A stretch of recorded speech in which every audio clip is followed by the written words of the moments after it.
Alright guys, we're gonna keep it going. We got 2 more student openers, a lot of funny material. The next person that I'm gonna bring to the stage right now is a hilarious student as well. He goes to Oberlin, much like you. He's gonna do his famous comedy set for you guys. Please give a warm welcome to Jonah Fox.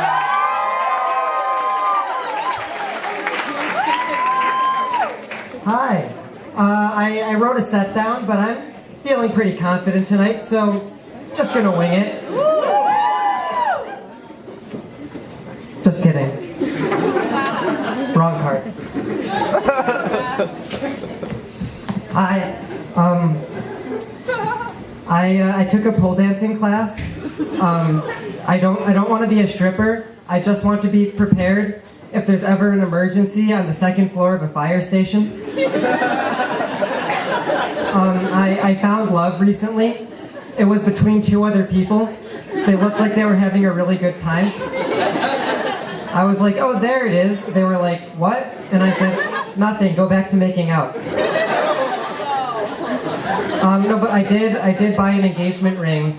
I'm not engaged or anything. I'm not gonna get engaged soon, but I heard that you're supposed to spend 2 months' salary on it, so I wanted to do it while I'm unemployed.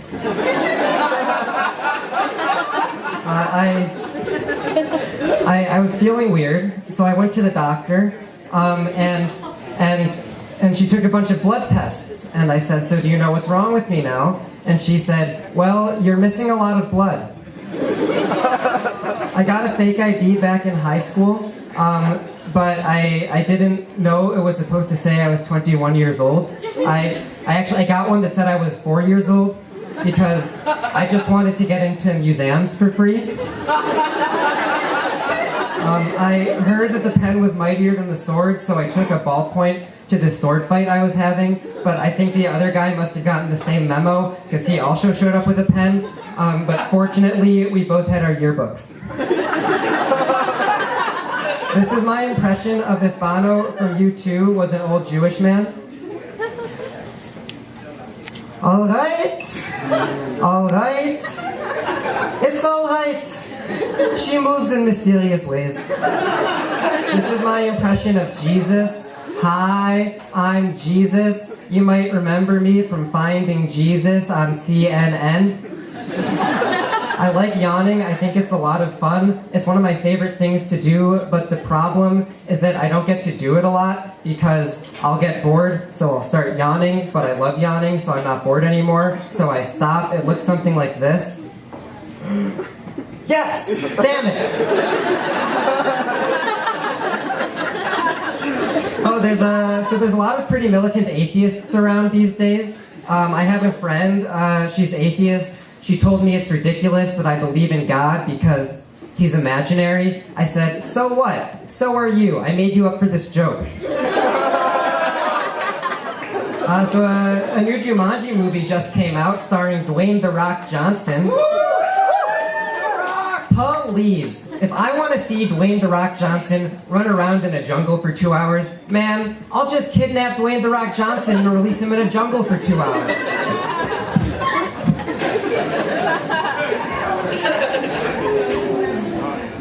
Are there any men here tonight?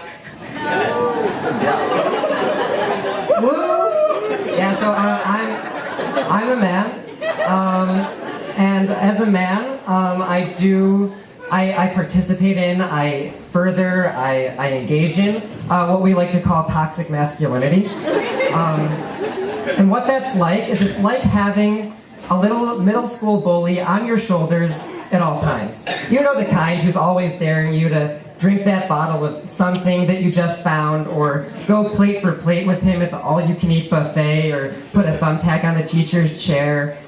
So for example, I'll be heading home late at night, and this little bully will appear on my shoulder and say, going home already?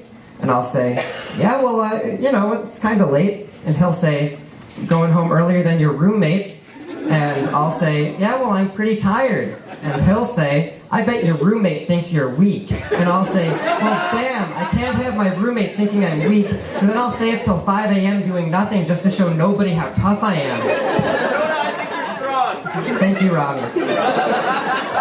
Or for example, I'll be listening intently to a woman talk about something interesting, and this little bully will appear and he'll say, "Hey, I bet she doesn't know how much you know about Charlemagne."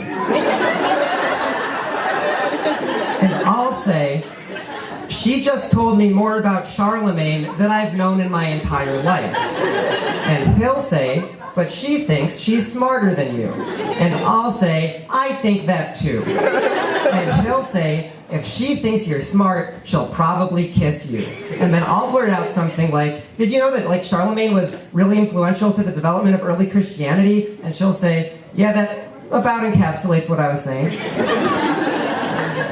Or I'll be writing a comedy set and this little bully will appear on my shoulder and be like, "Hey, if you blame all of your microaggressions on a fictional homunculus, you won't have to own up to being kind of a jerk sometimes." So when I was a small child, one time I was in synagogue and I walked into the bathroom only to walk in on a very surprised older gentleman on the toilet. And it occurred to me recently that him having been so old at the time, and it having been such a long time ago that this happened, he's probably dead. And if that's the case, if he's no longer around, this is all I'll ever know of this guy. This full human with an inner life, a rich inner life with thoughts and prayers and dreams and hopes, and has been reduced in my head to nothing more than this one embarrassing moment. He will always be, only to me, nothing more than surprised pooping man on the toilet. But then it occurred to me that if I hadn't walked in on him in the bathroom that fateful day, I would never have remembered him. He would have faded into obscurity along with every other old man who happened to be at synagogue that day. By becoming surprised pooping man on the toilet, this man has achieved immortality. So I've started leaving my bathroom doors unlocked. Thank you, I love you all, have a great night.